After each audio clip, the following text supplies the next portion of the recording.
एक नई वीडियो के साथ आज मैं फिर हाजिर हूं, आपका होस्ट और दोस्त विक्रांत जोशी। आपका स्वागत करता हूं मेरे बी मास्टर में, जिसमें हम लेके आते हैं वर्ल्ड अफेयर्स और डिफेंस की दिन भर की टॉप खबरें। तो चलिए जान लेते हैं। चंद्रयान 3 आपको पता है कि कुछ 15 दिन पहले लॉन्च हो चुका है और इसको LMV-3 रॉकेट के द्वारा लॉन्च किया गया था। ये पृथ्वी की चारों ओर अभी 15 दिनों से घूम रहा था और धीरे धीरे इसका जो पाथ है वो पृथ्वी से दूर होता चला गया। अब इसके सफर में एक बहुत ही महत्वपूर्ण समय आने वाला है या आ चुका है और वो आज का ही दिन है। आज की ही रात में ये परफॉर्म किया जाएगा, जिसको कि TLI कहा जा रहा है, यानी कि ट्रांस लूनर इंजेक्शन। मतलब इसको मून के अब ऑर्बिट में बैठा दिया जाएगा।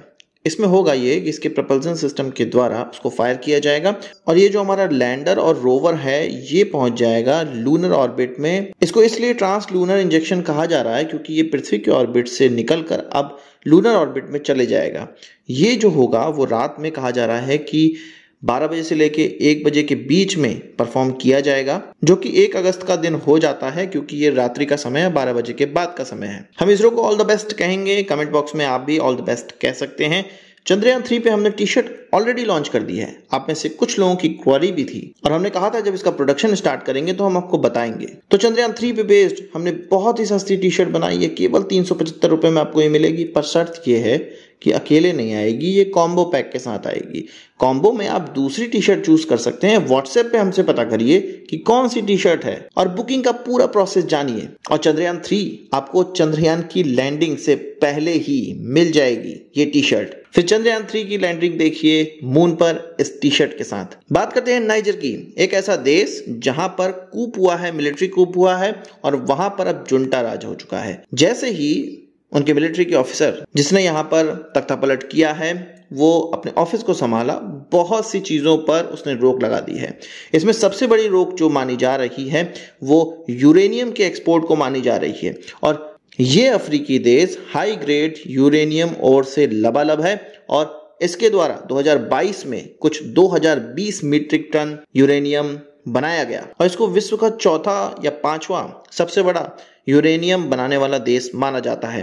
इसकी सबसे बड़ी बात यह है कि ये अपना मैक्सिमम जो एक्सपोर्ट है वो फ्रांस को करता है और फ्रांस का लगभग 50% जो यूरेनियम है वो इसी देश से आता है। अब इसने इस पर बैन लगा दिया है और कहा है कि फ्रांस को कोई भी यूरेनियम एक्सपोर्ट नहीं किया जाएगा।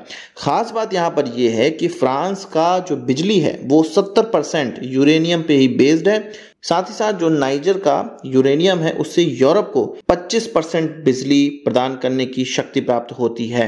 यूरोपियन यूनियन में ऐसा होता है कि किसी देश में कोई प्लांट लगा हुआ है तो वो किसी दूसरे देश को भी बिजली भेज सकता है। इसीलिए तो फ्रांस के अंदर जो बिजली का निर्माण यूरेनियम से होता है वो यूरोप के, यूरोपियन यूनियन के अन्य भागों तक भी पहुंचता है।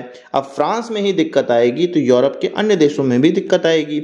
इससे पहले जो वहां का प्रेसिडेंट था वो वेस्टर्न झुकाव वाला प्रेसिडेंट था, पर इस बार जो ये मिलिट्री कूप हुआ है और इसमें जो जुंटा राज हुआ है वो ये कह रहे हैं कि हमारे जो संसाधन हैं वो हमारे ही इस्तेमाल में नहीं आते हैं, विदेशों में चले जाते हैं और उनके वहाँ बिजली बन रही है, जबकि हमारे यहाँ 80% जनसंख्या को बिजली मिलती ही नहीं है। तो अब रशिया यूक्रेन युद्ध के बाद एक और संकट यूरोप की तरफ बढ़ता नजर आ रहा है। बात करते हैं अजरबैजान की। अजरबैजान ने जब से ये देखा है कि भारत ने अर्मेनिया को हथियार भेजना स्टार्ट कर दिया है और ईरान से होते हुए ये हथियार अर्मेनिया पहुंचने लगे हैं, इसमें आर्टिलरी गन्स भी देखने को मिल रही है, इसमें आर्मर्ड प्रोटेक्टिव व्हीकल्स भी देखने को मिल रही हैं, इसमें आकाश मिसाइल भी देखने को मिल रही हैं।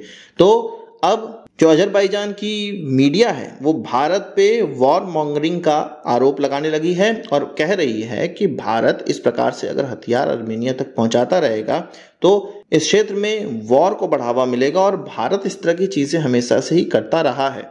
यहाँ पर बात यह है, ये जो अजरबैजान की न्यूज़ में निकल कर आ रहा है उसमें प्रॉब्लम ये है कि ये लोग पाकिस्तानी जर्नलिस्ट को या पाकिस्तानी इंटेलेक्चुअल्स को, सो कॉल्ड इंटेलेक्चुअल्स को कोट करते हुए ये सारी चीजें कह रहे हैं। आपको ये जानना चाहिए कि खास बात यह है कि जब सोवियत यूनियन से अर्मेनिया और अजरबैजान अलग हुए थे तो भारत ही पहला देश था जिसने कि अर्मेनिया को रिकॉग्नाइज किया था और अजरबैजान को पाकिस्तान ऐसा देश था पहला जिसने रिकॉग्नाइज किया था। तो जो दोस्ती है वो उसी समय की है और पाकिस्तानी सो कॉल्ड इंटेलेक्चुअल्स का ये कहना है कि भारत पाकिस्तान से जो दुश्मनी है अपनी वो अर्मेनिया को हथियार दे के अजरबैजान के खिलाफ उसी से पूरी करना चाह रहा है।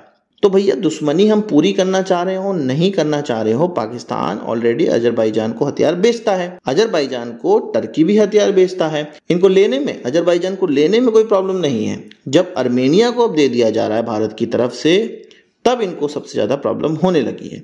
वहीं एक और न्यूज ये आ रही है कि 1-2 दिन पहले अजरबैजान की तरफ से उनके सैनिकों ने आर्मेनियन सैनिकों पे गोलीबारी करी और अलग अलग कैलिबर की गन से ये फायरिंग की गई है। इसका मतलब ये क्लियर है कि आगे के समय में फिर से आर्मेनिया और अजरबैजान के बीच में लड़ाई होनी है।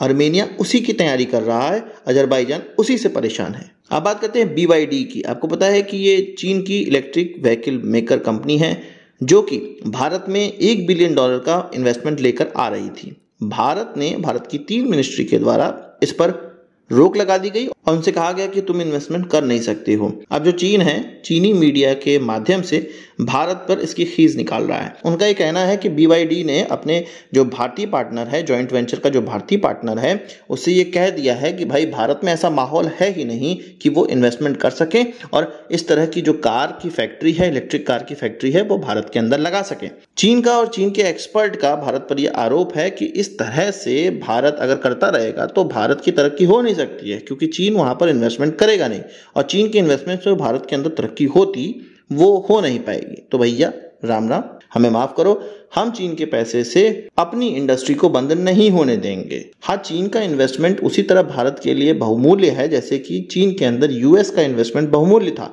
और अब चीन US के पैसे से US को ही आंख दिखा रहा है। उसी तरह भारत को भी चीन के पैसे से चीन को आंख दिखाने योग्य बनना चाहिए। पर जब भारत के अंदर खुद ही हमारी देसी कंपनियां बेहतरीन इलेक्ट्रिक कार बना रही हैं तो चीनी कंपनियों को तो बिल्कुल भी नहीं आने देना चाहिए। अच्छा, चीन को एक और चीज से परेशानी ये हो गई है कि भारत ने INS कृपान को वियतनाम को गिफ्ट दे दिया है। अब वियतनाम ये चाहता है कि उनके किलो क्लास सबमरीन को भारत के अंदर ही रिफिट या रेट्रोफिट किया जाए। इसके अलावा भारत और वियतनाम के बीच में जो क्लोज कॉपरेशन हो रहा है डिफेंस को लेकर, उससे चीन बड़ा परेशान है। तो चीन की मीडिया में भी ये चीज निकलकर सामने आने लगी है और उनकी मीडिया ने यह कहा है कि भारत जिस तरह से वियतनाम को INS कृपान दे रहा है, इस क्षेत्र में या इस एरिया में वो हथियारों की होड़ को बढ़ा रहा है और जियोपॉलिटिकल जो डायनेमिक्स है यहाँ पर कॉम्प्लेक्स करता जा रहा है भारत।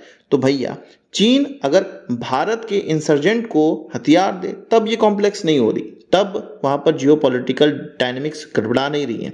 अब भारत किसी देश को दे दे तो भाई उसमें गड़बड़ हो गई।